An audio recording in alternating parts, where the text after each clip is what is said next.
Hello everyone and welcome back to another one of my videos. In my previous video, we saw how amazing the Pawsitively Saturated inks were for stamping a bunch of leaves and flowers. Today, we will be using these inks to ink blend and create a beautiful and colorful background with a bunch of flowers that I will be heat embossing using some clear embossing powder. Before we get started, I would really appreciate if you could take a minute to subscribe to my channel and don't forget to click the bell icon so that you get notified each time I post a new video. Let us first take a look at all the products that I will be using for today's card. It's mostly the same as we used for our previous video, just with a few more additions. First, we have this huge 6x8 stamp set from Simon's Stamp called the Brushed Flowers. This is what I will be using to create the floral embossed background for our card today. Next are the mini Pawsitively Saturated ink cubes, all of which I will be using to blend my background. I love that it comes with this ink cube holder. It's definitely a lifesaver when I was blending the background. It held all of the ink cubes in place and I didn't have to hold the ink pad each time I wanted to dip my brush in it. I will be heat embossing some flowers using this Versamark ink and clear embossing powder from Simon. I have this A2 size white panel for my card front. I will be trimming the panel slightly smaller than A2 size card using the CITRINE rectangle die once I'm done with all the heat embossing and the ink blending. I will be creating 2 cards today. So I decided to use my stamping platform to arrange all of the leaves and the flowers on the card panel. The stamping tool comes in handy when I'm making multiple cards. This also makes it easy for me when I am mass producing my cards.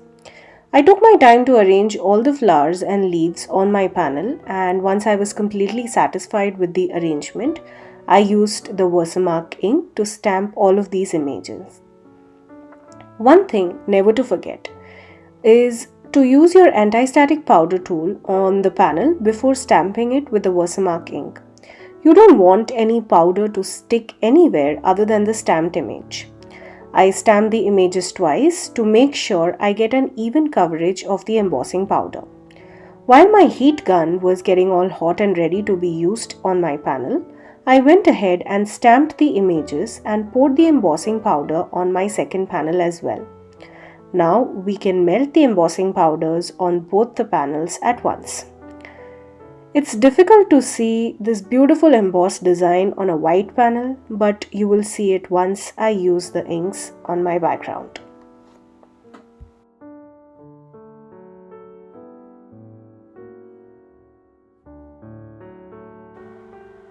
Let's get our inks out. For the first card, I will be using the pink, yellow and green shade. I started with the rose pink on top of the panel. I'm using a very light hand for blending these inks. You will see that the embossed image is resisting all of that ink. It does get a little pigmented, but we can wipe it off using a piece of cloth or some clean paper towel. I wanted to create a gradient of colors, so here you see me layering up the colors to create a smooth transition.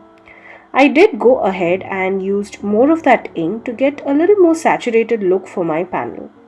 Here I am using a cloth to wipe off any pigmentation on my stamped images.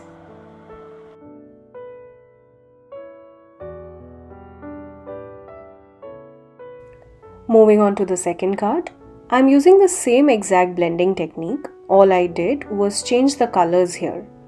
Here you'll see I am using yellow, green and blue.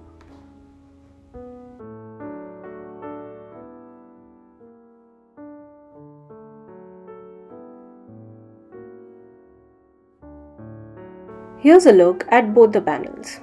I decided to cut the panels a little smaller than an A2 size card. I'm using the largest rectangle die from the CITRINE frames dies. I love the little detailing this die gives.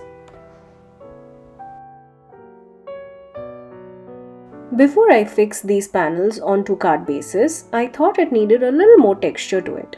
So all I did here is use some water in my little spray bottle and sprayed both the panels from far. It was more like a mist on these panels. I took a clean paper towel to blot off any extra water droplets. The water lifts off some ink, giving the panel a beautiful textured look.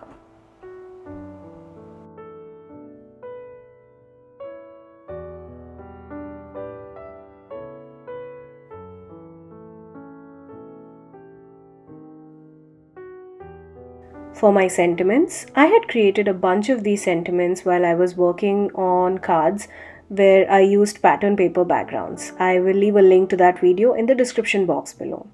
Here, I decided to go with just a note to say hello sentiments for my cards today. It's now time to assemble the cards. I used foam tape to adhere the card panel onto the card base for some extra dimension. Using the SSS Stamp T-square ruler, I align my sentiment strip onto the front of this card panel. You will see I'm using the SSS Stamp Craft Tacky Glue on foam tape. This gives me some wiggle room so that I can perfectly align the sentiment onto the ink blended card front. To finish our card, I added some of the glitter Nuvo drops around my sentiment strip.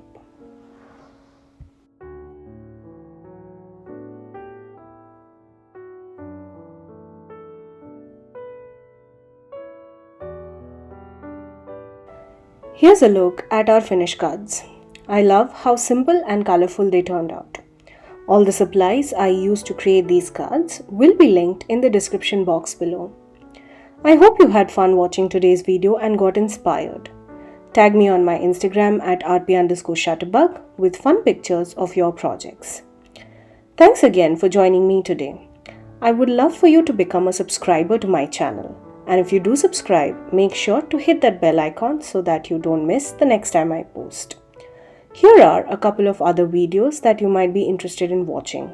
Thanks so much. See you in my next video. Until next time, stay safe.